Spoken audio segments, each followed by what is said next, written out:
अस्सलाम वालेकुम dear students, class 7 subject science page number 16 आज हम करने जा रहे हैं। पेज नंबर 16 पर हमारे पास क्वेश्चन नंबर 3 है, choose the correct options, and question 4 है, right T for true and F for false.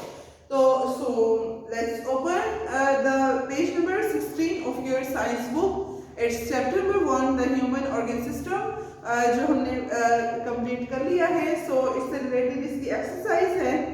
सो सबसे पहला है चूज द करेक्ट ऑप्शन।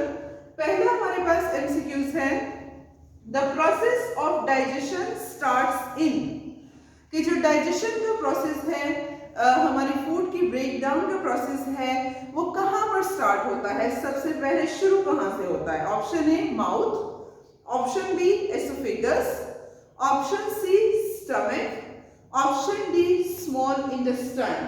तो जैसे हमें पता है कि जब हमारी फूड आती है तो हम सबसे पहले फूड को कहाँ पर खाना खाते हैं, माउथ में। तो पहले वो माउथ में जाएगी।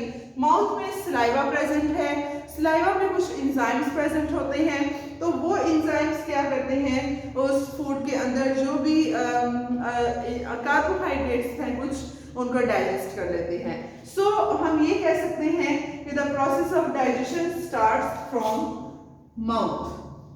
तो हमारे पास ऑप्शन ए जो है वो इस चीज का करेक्ट है, माउथ, क्योंकि माउथ के बाद वो फूड एसोफेगस में जाती है, फिर उसके बाद वो स्टमक में जाती है, फिर वो स्मॉल इंटेस्टाइन में जाती है, and then it goes to large intestine. So option A is correct. Option B, which organ help in processing solid waste, कि कौन सा ऑर्गन है जो सॉलिड वेस्ट मटेरियल जो डाइजेशन के प्रोसेस के बाद हमारे पास बचते हैं, वेस्ट मटेरियल बचता है फीसिस के फॉर्म में, तो उसको प्रोसेस करने में, उसको आगे पहुंचाने में फिर कौन सा ऑर्गन हेल्प करता है। ऑप्शन है स्टमक। स्टमक इज इनकरेक्ट, क्योंकि स्टमक के अंदर डाइजेशन होती है। स्टमक में हमारे पास जो फूड है उसमें प्रोटीन्स जो प्रेजेंट हैं वो डाइजेस्ट होते हैं with the help of gastric juice. Gastric juice जो स्टमक में प्रेजेंट है। तो ऑप्शन ए तो नहीं है। Option B small intestine. Option B small intestine में हमारे पास फूड की एब्जॉर्प्शन होती है फर्दर, और डाइजेशन कुछ होती है। Option C oesophagus. एसोफेगस तो भी सेकंड पार्ट ऑफ द आप कह लेंगे डाइजेस्टिव ट्रैक्ट है, तो ये भी नहीं हो सकता। तो ऑप्शन डी रेक्टम। रेक्टम के रेक्टम जो है उसमें हमारे पास ये वेस्ट मटेरियल स्टोर होता है, उसके बाद एनएस के जरिए वो वेस्ट मटेरियल रिमूव हो जाता है। तो option D is correct, rectum. Next question 3 है, MCQ 3, which one of following is not a digestive disorder. इसमें से आपने बताने हैं कि इनमें से कौन सा है जो डाइजेस्टिव डिसऑर्डर नहीं है, डाइजेस्टिव सिस्टम के रिलेटेड कोई बीमारी नहीं है। तो ऑप्शन है अल्सर्स।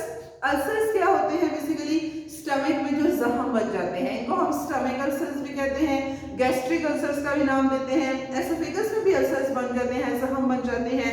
तो अल्सर जो है ये भी डाइजेस्टिव डिसऑर्डर हुआ, क्योंकि ये स्टमक में भी बन रहा है, एसोफेगस में भी बन रहा है। नेक्स्ट भी ऑप्शन डायरिया।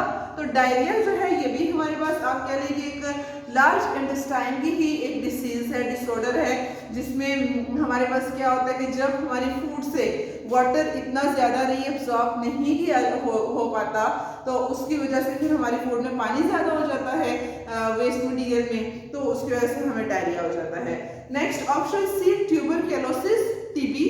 टीबी हमने पढ़ा है कि ये हमारे पास रेस्पिरेटरी डिसऑर्डर है। तो ऑप्शन सी करेक्ट है, क्योंकि अल्सर, डायरिया और कॉन्स्टिपेशन जिसको हम कब्ज कहते हैं, ये सारे तीनों डाइजेस्टिव डिसऑर्डर्स हैं। तो ऑप्शन सी जो है ट्यूबरक्लोसिस, ये रेस्पिरेटरी है, ये डाइजेस्टिव नहीं है। तो option C is correct. Next question 4 है, एमसीक्यू 4 है, how does liver help in the process of digestion, कि लीवर हमें किस तरह से हेल्प करता है प्रोसेस ऑफ डाइजेशन में। तो जैसे आपको पता है कि लीवर हमारे पास यहाँ पर पाया जाता है, स्टमक के बिल्कुल आप कह लेंगे थोड़ा सा ऊपर होगा। तो ये बाइल डक्ट के जरिए जो पीछे से होती हुई आती है, ये बाइल जूस सीक्रेट करता है, और वो बाइल जूस जो है स्मॉल इंटेस्टाइन में डाइजेशन में हेल्प करता है। तो लीवर का काम क्या है कि it makes insulin, no, produce bile juice, yes. तो लीवर बाइल जूस रिलीज करता है, बाइल जूस बाइल डक्ट के जरिए फिर वो जाता है हमारे स्मॉल इंटेस्टाइन में, वहां पर पेनक्रियाटिक जूस भी आता है जो पेनक्रियाज रिलीज करती हैं, एंड फर्दर फिर उसकी डाइजेशन होती है। Secrete gastric juice, C option, तो गैस्ट्रिक जूस सिक्रीट तो स्टमक कर रहा होता है, सिक्रीट सलाइवा, सलाइवा तो हमारा माउथ सिक्रीट कर रहा होता है। So option B produce by juice, it is correct. Next हमारे पास एमसीक्यू 5 है, is a major site where the gaseous exchange take place, कि जहां कौन सी है मेजर साइट जहां पर गैसियस एक्सचेंज होना है। तो हमने ये रेस्पिरेशन का प्रोसेस जब पढ़ा था तो हमने ये पढ़ा था उसमें कि हमारे पास सबसे पहले लेरिक्स से होती हुई हवा जो है वो ट्रैकिया में आएगी, ट्रैकिया के बाद ये हवा चली जाएगी हमारे पास ब्रोंक्यूल्स में, ब्रोंकाई में, ब्रोंकाई के बाद फिर फर्दर हमारे पास ये हवा चली जाएगी हमारे ब्रोंक्यूल्स में जो फर्दर ब्रांचेस हैं, ब्रोंक्यूल्स के बाद ये हवा जाती है एट द एंड एल्विलाई में, और एल्विलाई जो है जो हवा की थैलियां हैं, एयर सैक्स हैं, एट द एंड पाई जा रही हैं, उनको ब्लड कैपिलरीज ने घेरा होता है। तो वहां पर फिर हवा के अंदर जो ऑक्सीजन है वो कैपिलरीज से होती हुई ब्लड के अंदर चली जाती है, और ब्लड से जो कार्बन डाइऑक्साइड है वो दोबारा एल्विलाई के अंदर आ जाती है। सो हम ये कह सकते हैं कि option A bronchus, no, option B bronchioles, no, option C alveoli, alveoli is correct, क्योंकि एल्विलाई इज द लास्ट आप कह लेंगे part of the respiratory system, तो वहां पर उसके बाद फिर कैपिलरीज आ रही हैं, तो वहां पर ऑक्सीजन एक्सचेंज हो रहा है, तो गैसियस एक्सचेंज एल्विलाई में हो रहा है, सी ऑप्शन इज करेक्ट। और question 6, which of the following structure has a function in both digestive and respiratory system, क्या आप बताएं इनमें से कौन सा ऐसा स्ट्रक्चर है जो दोनों डाइजेस्टिव सिस्टम में भी और रेस्पिरेटरी सिस्टम में भी काम फंक्शन कर रहा है। तो option A trachea, option B pharynx, option C larynx, option D oesophagus. तो ट्रेकिया तो विंड पाइप है, हमें पता है हवा की नाली, फेरिंक्स जो है ये हमारे पास फूड पाइप है, हम इसको कह सकते हैं, लैरिंक्स जो है ये वॉइस बॉक्स है, ये रेस्पिरेटरी सिस्टम से रिलेटेड है, तो ऑप्शन डी जो एसोफेगस है हमारी, तो आप ये कह सकते हैं कि जो एसोफेगस है ये हमारे पास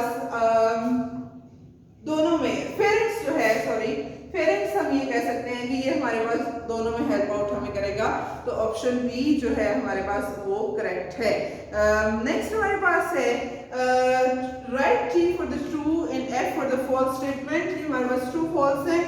gastric juice is produced by pancreas, no, because gastric means stomach, so gastric juice is produced by stomach. So option is आप कह लें कि जो हमारा पहला एमसीक्यू है this is false, F.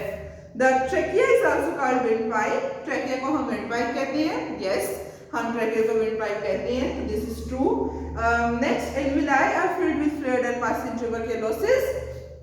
Asthma की जो बीमारी है, निमोनिया की जो प्रॉब्लम है, उसमें ऐसा होता है कि जो एल्विलाई है क्योंकि वहाँ पर स्ट्रेप्टोकोकस निमोनिया जाके बैठ जाता है बैक्टीरिया, तो वो उसको फिल्ड कर देती है फ्लूइड और पस के साथ। तो दिस इज ट्यूबरक्लोसिस जो टीबी है उसमें भी कहीं ना कहीं ऐसा होता है कि पस जो है पड़ जाती है। सो हम ये कह सकते हैं कि दिस ऑप्शन इज करेक्ट, तो ट्रू है। Breathing is the process of breakdown of food to get energy, कि ब्रीथिंग क्या ऐसा प्रोसेस है जिसमें हम फूड को ब्रेक करके उससे एनर्जी ले लेते हैं, तो नो, ब्रीथिंग एक ऐसा प्रोसेस, ब्रीथिंग तो सांस लेने का अमल है, रेस्पिरेशन आप ये कह सकते हैं कि ऐसा प्रोसेस है या डाइजेशन है जिसमें हम फूड को ब्रेक कर रहे हैं और एनर्जी ले रहे हैं, तो दिस इज इनकरेक्ट, तो false. Next question 5, food moves in the oesophagus with the help of muscles, क्या फूड जो है ये इसोफेगस में मसल्स की मदद से जाती है, तो ये स्मूथ मसल्स प्रेजेंट होते हैं इसोफेगस में जो फूड को मूव करवाते हैं, तो this option is true. Question 5 true है हमारे पास। तो ये हमारे पास आज क्वेश्चन 3 और क्वेश्चन नंबर 4 थे। सो कल हम इंशाल्लाह क्वेश्चन नंबर 5 देखेंगे, जो हमारे बुक्स में उन्होंने डिफरेंट आपको पार्ट्स दिए हुए हैं, स्ट्रक्चर्स दिए हैं, और कहा गया है कि इन स्ट्रक्चर्स की आप जो है फंक्शंस लिखें। स्मॉल इंटेस्टाइन का स्ट्रक्चर है, ओरल कैविटी का स्ट्रक्चर है, लार्ज इंटेस्टाइन का स्ट्रक्चर है और स्टमक का स्ट्रक्चर है, तो आपने इनके फंक्शंस पढ़े हुए हैं। So this is not much difficult question to solve. So कल हम इंशाल्लाह उस क्वेश्चन को सॉल्व करेंगे। आज के लिए इतना ही। अस्सलाम वालेकुम, अल्लाह हाफिज।